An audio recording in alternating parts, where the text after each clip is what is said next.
가치에 맞춰서 자신의 그 생명의 길을 찾을 수 있을 것이다. 그쪽으로 빠져나와라 이거죠.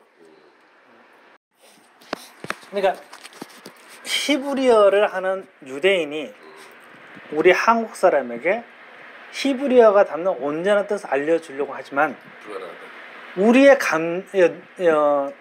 뉘앙스를 모르기 때문에 히브리어에 대한 뉘앙스를 잘 아는 사람도 우리에게 전달이 안 되고, 우리가 아무리 히브리어를 잘 알려고 해도 히브리어의 뉘앙스를 모르기 때문에 해석을 못하는 거죠. 번역을 못하는 거죠. 그래서 항상 이 둘 사이에는 어느 누구도 뚫을 수 없는 막힌 담이 있습니다.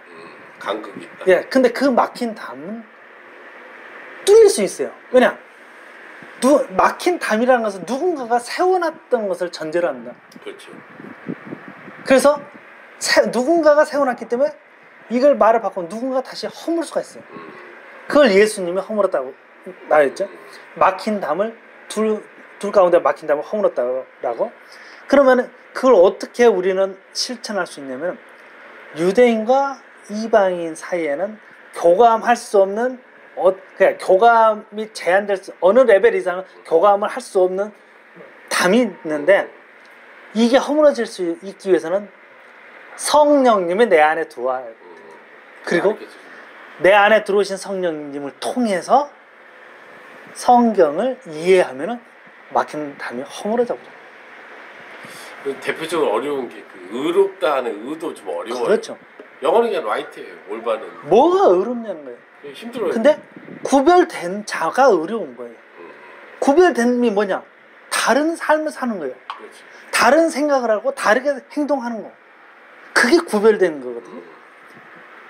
그런데 사람들은 이퀘이션을 만들려고 해요. 방정식. 이 안에 들어가면 다 어려워져. 그게 아닌데. 그러다 보니까 이게 그 바벨탑을 쌓았던 것들이 뭐냐면은 브릭스, 벽돌입니다. 획일적인 사람들로 만들어가지고 그걸 축척을 해가지고 을을 만들려고 해요. 그게 바벨탑이에요. 안 되죠. 안 되죠. 그러니까 어떤 취지에서는 초창기는 좋았겠지만 그걸 계속 생각 없이 우러먹다 보면 이게 공식화되는 것들이 뭐냐면, 교회 안에 무슨 프로그램들, 프로그램의 본질이 뭐냐는 거예요.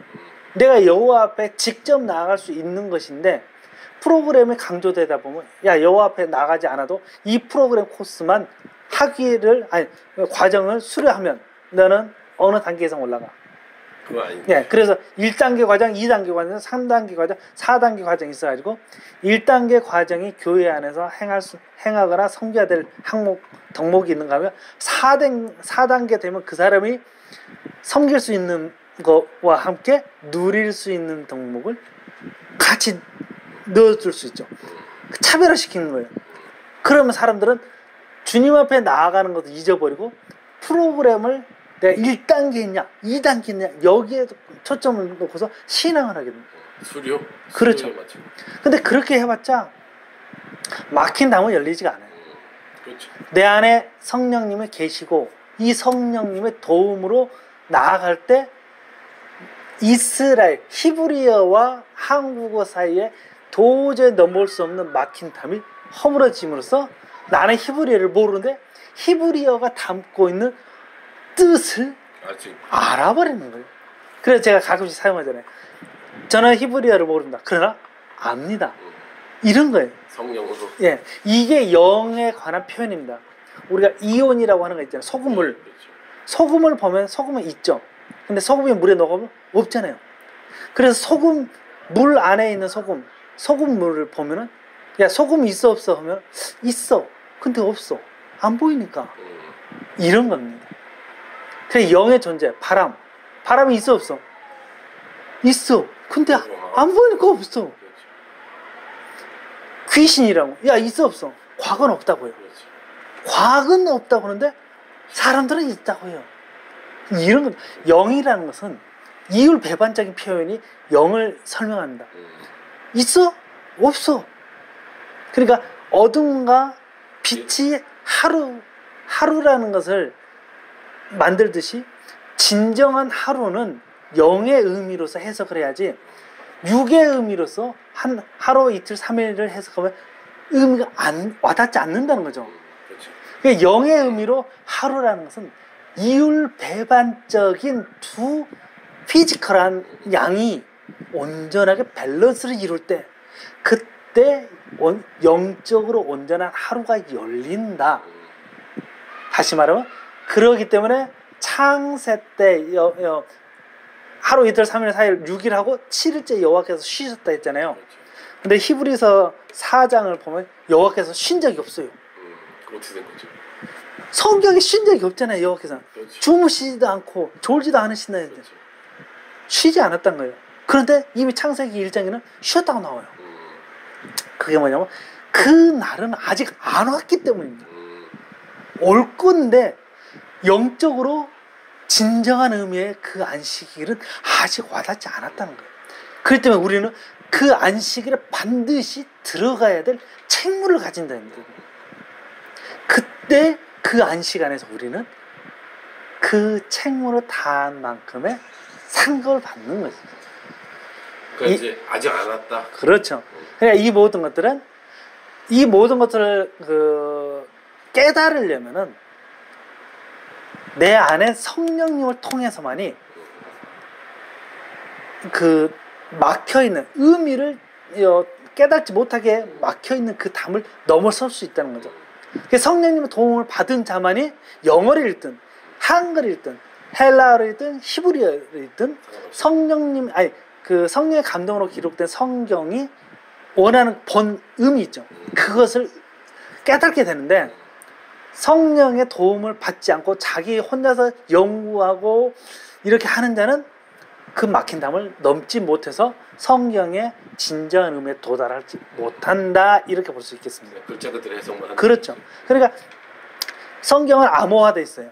그런데 사람들은 액면 그대로의 문장에서 의미를 먼저 담아요. 이건 성경을 연구하는 자가. 그 다음 두 번째 연구하는 자는 띄엄띄엄 몇 개를 그 규칙적으로 넘어가면서 히브리 알파벳을 취하면 거기서 단어가 나온다. 이렇게 해가지고 암호화된 성경의 의미를 또 찾아요. 그 다음 또 세 번째는 비유로 되어 있는 것들이 무엇을 겨냥하고 있는지 그 비유를 해석을 해요. 그렇게 해서 세 단계까지 사람들이 노력해가지고 성경 속에 있는 비밀을 알 수가 있어요.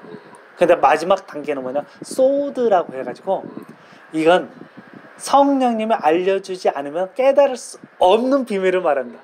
이 비밀은 연구해가지고 절대 알 수가 없어요. 예를 들어서 마지막 때가 언제다 뭐 이런 거 같은 거겠네요. 그렇죠. 그러니까 소드 비밀을 보는 자는 마지막 때가 어느 때 어느 시기에 올 건지에 대해서 걱정하지 않습니다. 왜냐? 그건 자기의 몫이 아니니까. 그건 알고 모르고가 중요하지 않다는 거예요. 성령이 우리에게 주시는 비밀은 뭐냐면 내가 반드시 해야 될 것만 알려주면 되는 거예요. 그게 뭐냐면은 오늘의 하루를 내가 어떻게 살아가느냐, 이게 중요한 겁니다. 그 사람에 대해서 딱 맞춤형으로 주신다 이거. 그렇죠. 그리고 그때와 그 시가 오기 전에 미리 알려줘 버려요. 그러니까 그때와 그 시를 알아야겠다는 강박관념이 소드 비밀을 아는 자들에게 없습니다. 그러니까 안심해도 된다 이거. 그렇죠.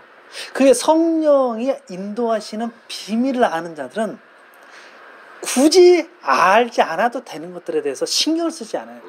근데 그 비밀을 다가가 본 적이 없는 자는 불안하겠지. 언제 마지막 때가 되는지 이게 굉장히 불안해요. 그래서 사람들이 각각의 징조들을 내세우면서 몇 날 며칠을 조심하십시오. 주의 깊게 하십시오. 그리고 먹을 거 준비하십시오. 물을 준비하십시오. 돈을 준비하십시오. 이 말에 다 헷가닥 넘어가서 막 바리바리 음식을 준비했는데 그날 되니까 아무것도 없어. 잘못한 거죠. 예, 양치기 소년이 되는 거죠. 그게 이제 교주가 되는 거죠. 예. 근데 이게 어느 정도 레벨이 차잖아요. 양치기 소년에게 계속적으로 속는 게 경험치가 올라가잖아요. 나중에 진정한 때에는 그 예수님이 오실 때 예수님이 임했다는 걸 알리려고 해도 이 사람들이 이제 듣지를 않아요. 그래 준비를 안 해요. 그러니까 마지막 때 듣는 그 사람만 준비하게 됩니다. 그러니까 잘 따져보십시오. 지금처럼 믿음이 없어요. 그렇지만 누군가가 곧 때가 임할 겁니다. 그러면 준비하십시오. 이 말에 두려워가지고 준비하는 사람들이 있잖아요. 지금은. 근데 이렇게 해가지고 준비했다가 일이 없고 준비했다가 일이 없고 계속 속임을 당하는 경우가 많아지면 다음에 진짜 양치 목자가 진짜 늑대가 왔어요 했는데도 안 믿는 그때가 온다는 거죠. 진짜 때가 왔습니다. 소드의 비밀을 아는 자는 성령님이 야 진짜 때가 왔어 준비해라고 딱 말합니다. 그럼 그 사람이 이제는 앞장서서 여러분 진짜 준비해야 됩니다고 알리는데 사람들은 비웃어버려요. 야 어떤 목사가 10년 전부터서 준비하라고 했는데 내가 10년간 했는데 아니더라. 안 믿겠죠. 너 그 목사 따라하는 거 아니야? 라고 하면서 코드숨 쳐버리는 거죠. 그러기 때문에 진짜 마지막 때는 준비할 수 있는 자는 소드의 비밀을 듣는 자밖에 없다는 거예요. 그 하나님 은혜 베푸셨는 사람만 해당이 되네. 그렇죠. 그러기 때문에 마지막 때를 준비한다 안 한다에 열심을 낼 필요가 없는 게 나는 성령의 음성을 듣는 자냐 아니냐가 중요한 것입니다. 그래서 매일의 삶을 살아갈 때 내가 주님의 음성을 듣고 살아가는 것을 훈련하라는 거죠. 왜? 오늘 살아간다 해서 내가 주님의 음성을 제대로 듣는 게 아니거든요. 근데 오늘 살아가고 내일 살아가고 하는 중에 주님의 음성을 듣는 훈련이 되다 보면은 명확하게 듣게 됩니다. 그래 우리가 음악을 하는 사람들 같은 경우 보면은 처음에는 음을 잘 못 잡아요. 근데 계속 주기적으로 반복적으로 듣다 보면은 그 음을 따라가게 됩니다. 이렇게 훈련하는 삶, 이것을 다른 말로 하면은 준비하는 삶이라고 합니다. 그래 마지막은 따로 할 필요가 없다. 그렇죠. 그래서 마지막 때를 준비하는 삶이라는 것은 마지막 때를 준비해서 비상식량을 준비하는 게 아니라 성령의 음성을 듣고 오늘 하루를 감사함으로 기뻐함으로 찬양함으로 살아가는 이게 중요한 거죠.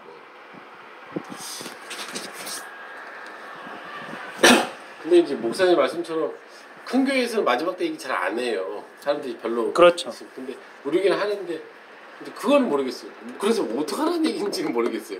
마지막 때가 다 지금이 마지막 때라는 걸 알겠는데 어떻게 하는 얘기라는. 그래 저는 이제 마지막 때에서 경각 하루하루를 살아가는 얘기인데. 네, 목사님의 마지막 때에서 말씀하시는 내용 저는 좋다고 봐요. 그렇지만 이제 거기에서 포인트를 잘못 잡으면은 이상한 포인트로 가잖아요. 그렇죠. 그럴 때 이제 저 같은 경우는 그 포인트가 뭐냐면 마지막 때가 다가오기 때문에 그러면은 오늘을 더 성실하게 살아야 되지 않겠느냐. 스피노자처럼 마지막 때가 오니까 나는 그러면 방탕하게 살아야지 이게 아니라 스피노자가 말을 했던 것처럼 나는 생명을 살리는 일을 위해 사과나무라도 하나 더 심겠다. 내가 없더라도 이 나무가 자라서 열매 맺죠. 어느 누군가는 생명을 살리는데 쓰지 않겠느냐. 이 마음인 거죠. 그러면은 마지막 때가 온다는 목사님의 설교가 있었어요. 그러면은 오늘 하루를 어떻게 살 것이냐. 내가 내 사리 사욕으로 사는 게 아니라 모든 것에 대한 욕심을 버리고 진정으로 가난한 자, 슬픈 자, 어디 마음에 갇힘을 받는 그런 자들을 위해서 내가 진심으로 살아갈 수 있겠느냐. 이렇게 살아야 되겠다 하지 않 이러한 삶을 살아야겠다라고 저는 깨달아야 된다고 보죠. 그렇죠. 이게 목사님이 마지막 때에 대해서 강의하는 의도라고 저는 생각합니다. 이 사람들이 이제 며칠이에요? 그렇죠. 며칠이냐를 그 며칠이냐를 따지죠. 반대로 이제 말을 좀 바꾸면 어떤 사람이 제가 경제학적으로 여러분들에게 도움을 드리도록 경제학의 어떤 팩트를 이야기하면서 원리를 이야기하겠습니다. 그렇게 되면 이제 그 원리라는 것은 장차 여러분이나 저나 삶이 다르기 때문에 다가오는 경제적인 어려움은 다르지만 그때 벗어날 수 있는 이치는 같습니다. 그래서 그 이치를 잘 깨달으면 어떠한 종류의 어려움이 오더라도 지혜롭게 벗어날 수 있습니다. 이걸 말하는 거잖아요.